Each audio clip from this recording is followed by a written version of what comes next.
आप कौन हैं? यह सवाल जितना साधारण सुनाई देता है, उतना ही गहरा, जटिल और रहस्यमय है।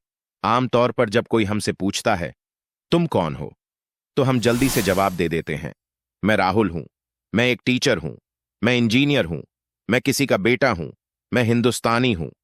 लेकिन क्या यही उत्तर हमारी असली पहचान है? अगर आपका नाम बदल दिया जाए, अगर आपकी नौकरी छिन जाए, अगर आपके सारे रिश्ते छूट जाएं, तो क्या आप फिर भी खुद को पहचान पाएंगे? मानव जीवन का सबसे महत्वपूर्ण लेकिन सबसे कम पूछा गया सवाल है, मैं कौन हूं?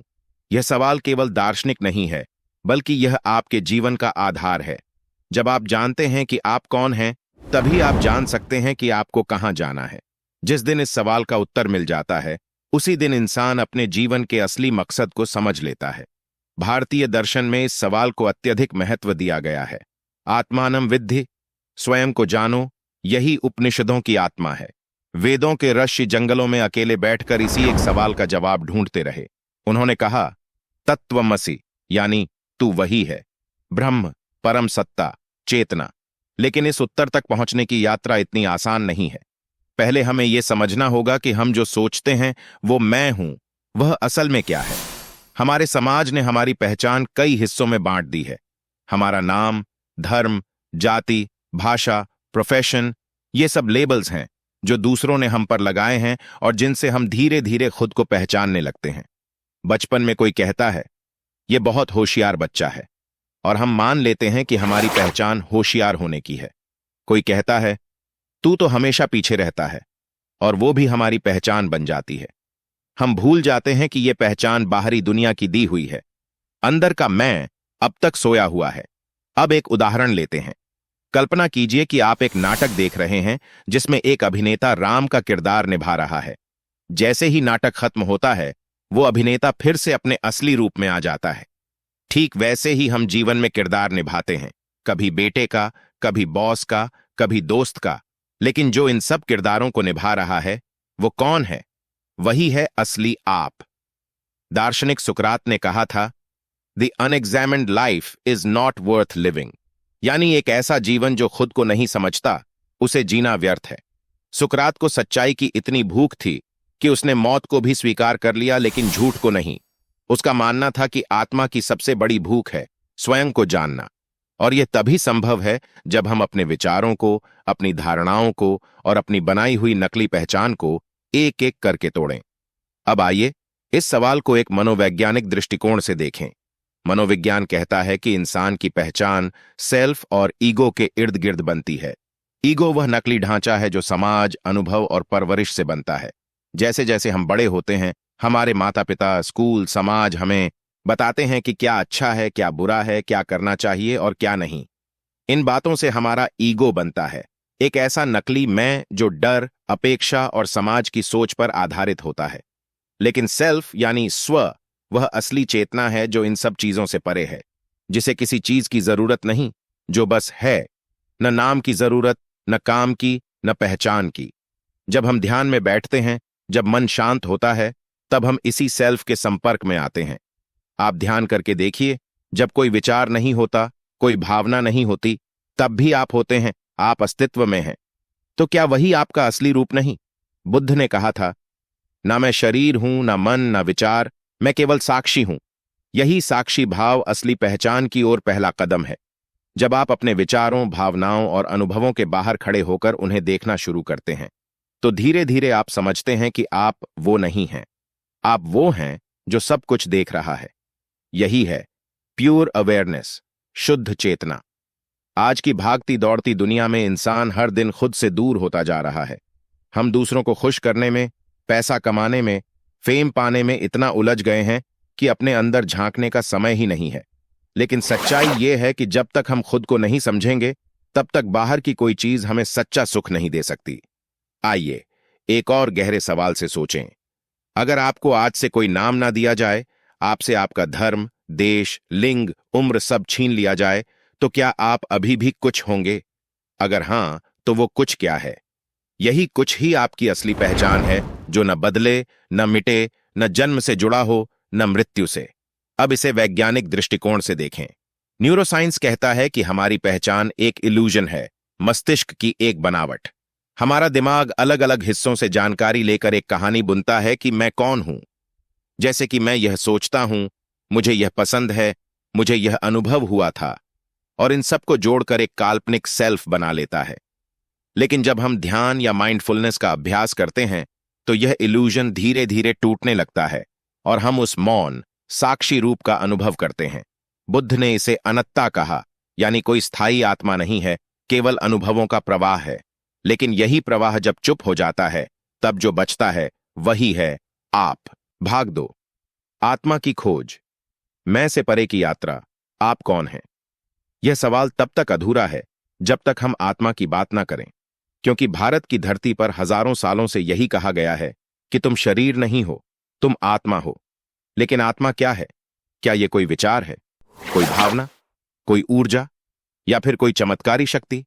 यहां से शुरू होती है स्व से परम की यात्रा, यानी उस मैं से जिसकी पहचान शरीर, नाम, जाति, काम से है, उस मैं तक जो शुद्ध चैतन्य, अद्वितीय और अविनाशी है।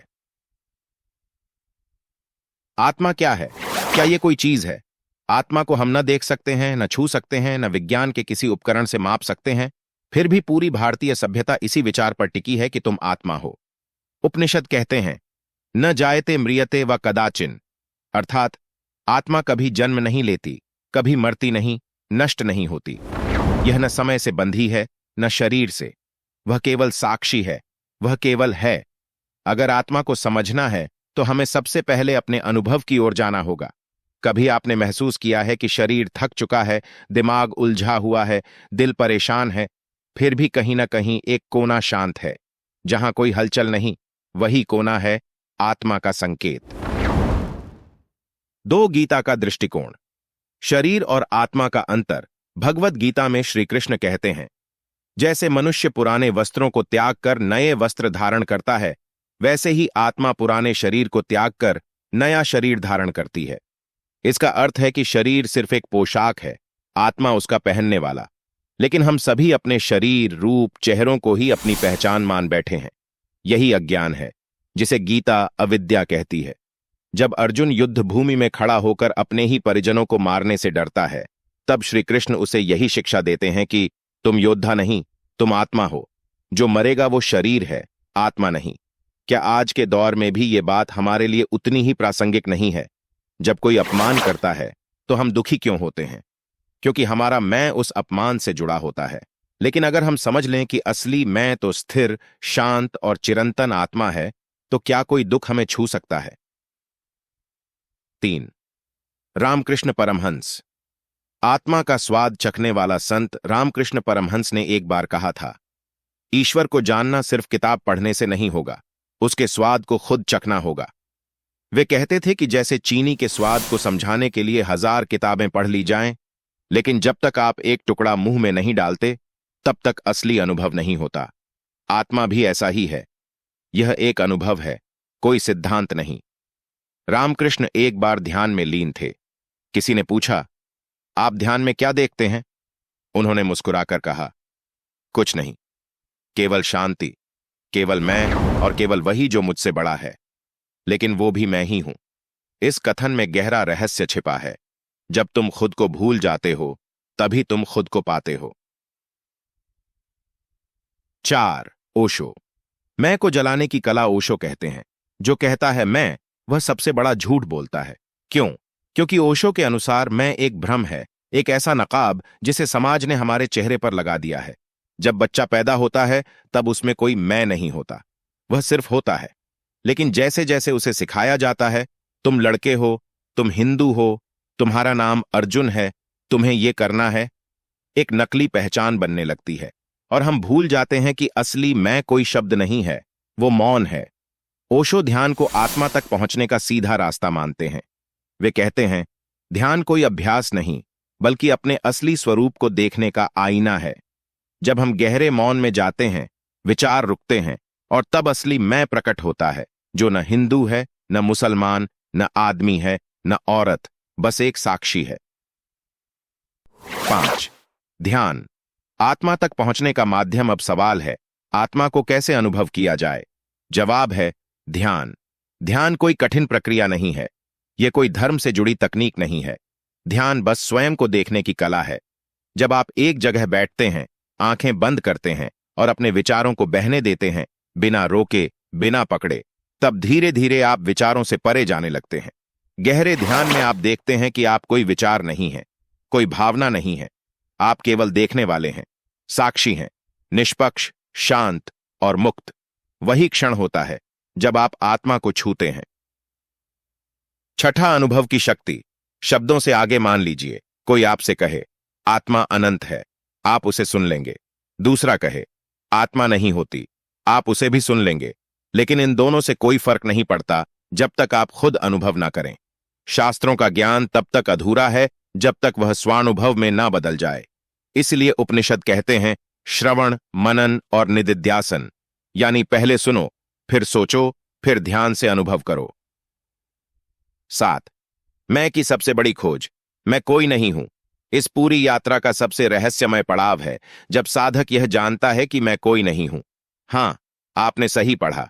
जब आप सारी पहचानें छोड़ देते हैं, मैं बेटा हूं, मैं शिक्षक हूं, मैं हिंदू हूं, मैं अच्छा हूं, मैं बुरा हूं, तब जो बचता है वह कुछ नहीं है, लेकिन वही शून्यता ही सबसे बड़ी पूर्णता है।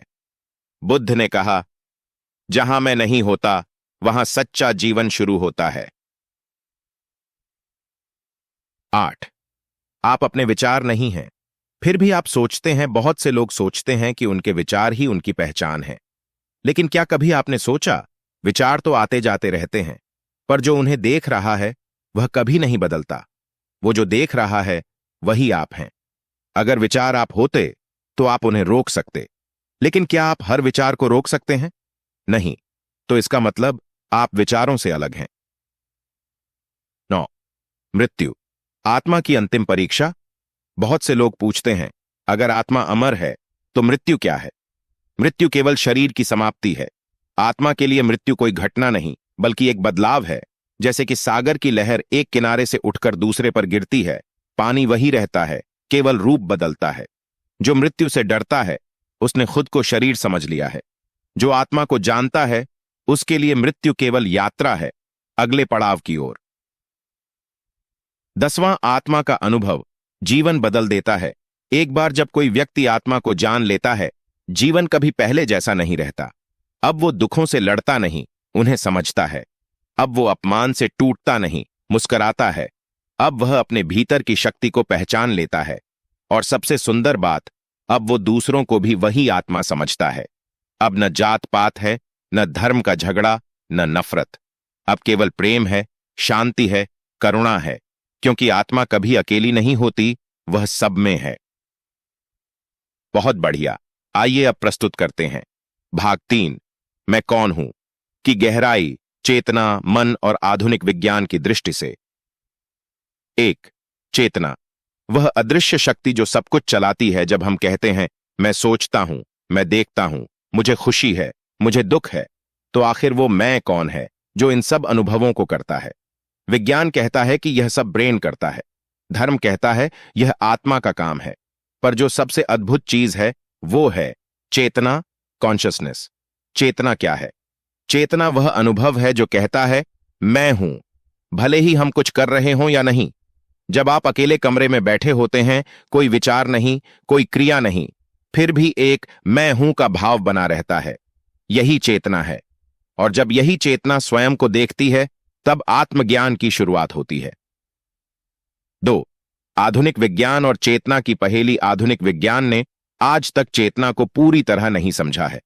न्यूरोसाइंस, मस्तिष्क विज्ञान, कहता है कि सोच, समझ और अनुभव ब्रेन के न्यूरॉन्स का काम है। लेकिन सवाल उठता है, कौन है जो ब्रेन को देख रहा है? अगर हम ब्रेन को मशीन माने, तो वो मशीन किसके लिए काम कर रही है? जब एमआरआई स्कैनर मस्तिष्क की गतिविधियों को दिखाता है, तो क्या वह यह बता पाता है कि मैं कहां है? नहीं। इसलिए आज भी विज्ञान चेतना को एक हार्ड प्रॉब्लम ऑफ कॉन्शियसनेस मानता है, यानी यह एक ऐसी गुत्थी है जिसे आधुनिकतम तकनीक भी सुलझा नहीं पाई। 3, मनोविज्ञान और सेल्फ की परिभाषा। आधुनिक मनोविज्ञान सेल्फ को आइडेंटिटी, पहचान के रूप में देखता है। जैसे पर्सनल आइडेंटिटी, मैं कौन हूं, मेरा नाम क्या है। सोशल आइडेंटिटी, मैं किस जाति, धर्म, वर्ग का हूं। साइकोलॉजिकल आइडेंटिटी, मेरा स्वभाव कैसा है। लेकिन मनोविज्ञान के कई विद्वान यह मानते हैं कि सेल्फ कोई स्थायी वस्तु नहीं है, यह बदलती रहती है। जब आप बच्चे थे तब जो मैं था वो आज नहीं है। जब आप गुस्से में होते हैं तब आप कुछ और होते हैं, खुश होते हैं तो कुछ और। तो असली मैं क्या कभी एक जैसा रहता है? हिंदू दर्शन कहता है हां, एक मैं ऐसा है जो कभी नहीं बदलता। 4. अद्वैत वेदांत का दर्शन, मैं ही ब्रह्म हूं, अहम ब्रह्मास्मि। यह वाक्य वेदांत का सार है। इसका अर्थ है मैं ही ब्रह्म हूं, मैं ही परम सत्य हूं। यहां मैं का अर्थ यह शरीर या मन नहीं, बल्कि वह चेतन तत्व है जो सब में समान है। शंकराचार्य ने कहा था, न अहम देह न अहम मनः चैतन्यमेव अहम। अर्थात मैं न शरीर हूं न मन हूं, मैं केवल चेतना हूं। यह विचार जितना गहरा है उतना ही कठिन भी, क्योंकि हम पूरी जिंदगी अपनी पहचान शरीर, नाम और भूमिका में बांधे रहते हैं। पर जब हम इस अद्वैत को समझते हैं कि सभी मैं एक ही चेतना है, तब जीवन की सारी सीमाएं टूटने लगती हैं। 5. क्यों मैं को जानना जरूरी है? आज का इंसान बाहर की दुनिया को जानने में माहिर हो गया है। हम चांद पर जा चुके हैं, मंगल की यात्रा कर रहे हैं, समंदर की गहराई नाप रहे हैं, लेकिन खुद के भीतर कौन है यह नहीं जानते। इसीलिए हमारी प्रगति के साथ साथ अशांति, तनाव, अकेलापन और डर भी बढ़ता जा रहा है। जब तक इंसान अपने भीतर को नहीं समझेगा, तब तक उसकी बाहरी सफलता अधूरी रहेगी। मैं कौन हूं का उत्तर हमें सिर्फ दर्शन या किताबें नहीं देती, बल्कि एक जीवित अनुभव देती है जो जीवन को शांत, स्थिर और मुक्त बनाता है। 6. मैं के प्रकार, झूठे और सच्चे मैं। सच्चाई यह है कि हम हर दिन अलग अलग मैं पहनते हैं। ऑफिस में मैं बॉस हूं, घर पर मैं बेटा हूं, दोस्तों में मैं मजाकिया हूं, समाज में मैं सफल हूं, असफल हूं। इन सब के नीचे एक सच्चा मैं है जो न बदलता है, न थकता है, न दुखी होता है। लेकिन हम उसी नकली मैं से जुड़ जाते हैं और दुखी हो जाते हैं। असल आत्मज्ञान तब होता है जब नकली मैं गिरता है और असली मैं प्रकट होता है। 7. दैनिक जीवन में आत्मा को कैसे अनुभव करें? अब सवाल है कि हम इस गहरे ज्ञान को दैनिक जीवन में कैसे उतारें। आइए कुछ सरल उपायों पर बात करें। 1. हर दिन खुद से पूछें, मैं कौन हूं? शब्दों में जवाब मत खोजिए, इस सवाल को दिल से महसूस कीजिए। यह सवाल ही आपको गहराई में ले जाएगा। 2. ध्यान करें, लेकिन लक्ष्य के लिए नहीं, साक्षी बनने के लिए। सांसों को देखें, विचारों को देखें, फिर देखने वाले को भी देखें। 3. खुद को भूमिका से अलग करें। अगर कोई आपको अपमानित करता है तो याद रखिए, वह सिर्फ आपकी सामाजिक भूमिका को ठेस पहुंचा रहा है, असली आपको नहीं। 4. मौन में समय बिताइए। कभी कभी मौन में रहिए, ना मोबाइल, ना किताबें, ना बातचीत। यही मौन आत्मा की पहली भाषा है। 8. क्या आत्मा का अनुभव जीवन को बदल सकता है? हां, जब इंसान जान लेता है कि वह आत्मा है। वह किसी से डरता नहीं, वह झूठी प्रशंसा से फूला नहीं, वह अपमान से टूटा नहीं, वह अतीत और भविष्य की चिंता से मुक्त हो जाता है। उसे हर प्राणी में वही आत्मा दिखती है। फिर वो किसी से नफरत नहीं करता।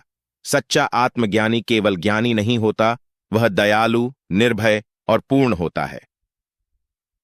9. मैं कौन हूं को समझकर दुनिया कैसे बदलेगी?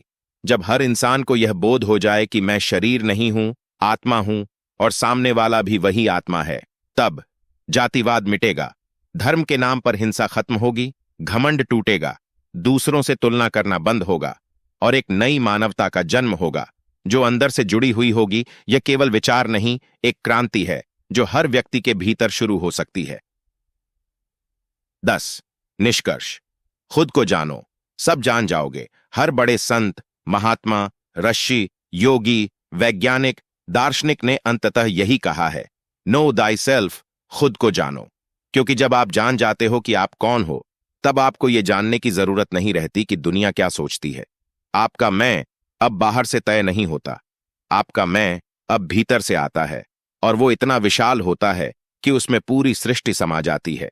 बहुत बढ़िया, अब प्रस्तुत है भाग 4, मैं कौन हूं। मृत्यु, आत्मा और परम सत्य की खोज। 1. मृत्यु का रहस्य। क्या मृत्यु अंत है? जब किसी की मृत्यु होती है, हम कहते हैं यह व्यक्ति अब नहीं रहा। पर क्या वाकई वह नहीं रहा? वेदांत, गीता, उपनिषद और लगभग हर प्राचीन दर्शन इस बात पर सहमत हैं कि मृत्यु सिर्फ शरीर का अंत है, आत्मा का नहीं। भगवद गीता में श्री कृष्ण कहते हैं, न जायते म्रियते व कदाचित, अर्थात आत्मा न कभी जन्म लेती है न कभी मरती है। यह विचार जितना सुंदर है उतना ही डर मिटाने वाला भी है, क्योंकि हम जो मैं समझते हैं, अगर वह मरता नहीं तो जीवन को देखने का तरीका पूरी तरह बदल जाता है। 2. आत्मा की यात्रा। पुनर्जन्म का सिद्धांत। अगर आत्मा अमर है तो फिर मृत्यु के बाद वो कहां जाती है? हिंदू, बौद्ध और जैन दर्शन पुनर्जन्म के सिद्धांत को मानते हैं, यानी आत्मा एक शरीर से दूसरे शरीर में यात्रा करती है। यह यात्रा कर्मों पर आधारित होती है। जैसे किसान बीज बोता है, वैसे ही हम अपने हर कर्म से अगला जीवन तैयार करते हैं, यानी अच्छे कर्म उन्नत जन्म, बुरे कर्म पाथ कष्टमय जन्म। पश्चिमी दुनिया में भी अब पास्ट लाइफ रिग्रेशन थेरेपी और नियर डेथ एक्सपीरियंसेस के माध्यम से यह सिद्धांत गंभीरता से लिया जा रहा है। 3. आत्मा, ब्रह्म और परमात्मा का रहस्य। अब प्रश्न उठता है, आत्मा क्या है? परमात्मा क्या है? ब्रह्म क्या है? और इन तीनों में अंतर क्या है? आत्मा वो चेतना जो इस शरीर में सीमित है, जो मैं का अनुभव कर रही है। परमात्मा वो चेतना जो सब में समाई हुई है, जो सबको चला रही है। ब्रह्म वो अद्वैत, निराकार, अनंत सत्ता जो आत्मा और परमात्मा दोनों से परे है। वेदांत कहता है आत्मा और परमात्मा अलग नहीं, बल्कि एक ही हैं। तत्वमसि, तू वही है। 4. मैं कौन हूं और मोक्ष का रास्ता। जब इंसान यह जान लेता है कि मैं शरीर नहीं आत्मा हूं और यह आत्मा अनंत ब्रह्म का ही अंश है, तो वह मुक्ति, मोक्ष की ओर बढ़ता है। मोक्ष क्या है? मोक्ष का मतलब है इस जन्म मरण के चक्र से मुक्ति, भ्रम से मुक्ति, पीड़ा से मुक्ति। मोक्ष कोई स्वर्ग या स्थान नहीं, यह एक स्थिति है जहां कोई चाह नहीं, कोई डर नहीं, कोई द्वंद्व नहीं। और यह स्थिति तभी आती है जब मैं कौन हूं का उत्तर अनुभव के स्तर पर स्पष्ट हो जाए। 5. आत्म साक्षात्कार के 3 चरण। 1. श्रवण, सुनना। जब हम शास्त्रों, गुरु और विचारों से सुनते हैं कि तू आत्मा है, तू ब्रह्म है। 2. मनन, सोचना। जब हम उस ज्ञान को विचारों में, अनुभवों में तौलते हैं और उसे सच मानने लगते हैं। मैं केवल साक्षी हूं जो यह सब देख रहा है। 3. मैं को छोड़ना क्या आत्मविनाश है? बहुत से लोग डरते हैं कि अगर हम मैं को छोड़ देंगे तो हम कौन बनेंगे? उत्तर है कुछ नहीं, और वही मुक्ति है।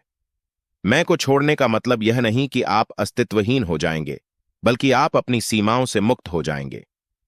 जैसे पानी जब बर्तन छोड़ता है तो समुद्र बन जाता है, वैसे ही आत्मा जब शरीर और अहंकार की पहचान छोड़ती है तो ब्रह्म बन जाती है। यह आत्मविनाश नहीं, बल्कि आत्म प्रकाश है। 4.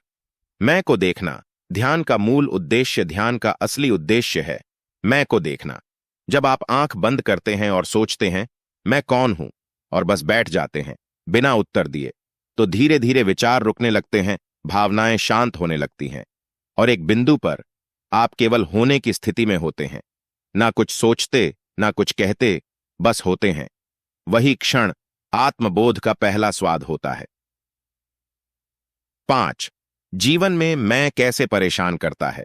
इस झूठे मैं की वजह से ही जीवन में, रिश्तों में झगड़े होते हैं, तुलना होती है, ईर्ष्या पैदा होती है, डर बना रहता है, दुख गहरा होता है।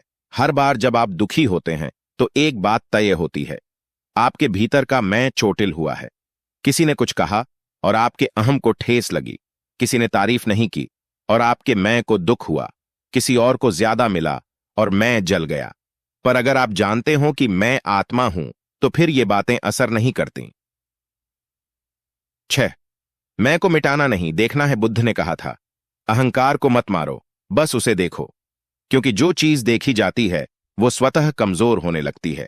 जब भी मैं बोले ध्यान से देखो, मुझे गुस्सा आ रहा है, अच्छा कौन है ये मैं? मुझे बुरा लग रहा है, किसे लग रहा है? मैं सही हूं, कौन है जो खुद को सही कह रहा है? जैसे जैसे आप यह अभ्यास करते जाएंगे, मैं एक कल्पना मात्र दिखेगा और एक दिन वो पूरी तरह गिर जाएगा। 7. मैं कौन हूं और मृत्यु का सामना। जिसने असली मैं को जान लिया, उसके लिए मृत्यु का डर समाप्त हो जाता है। क्यों?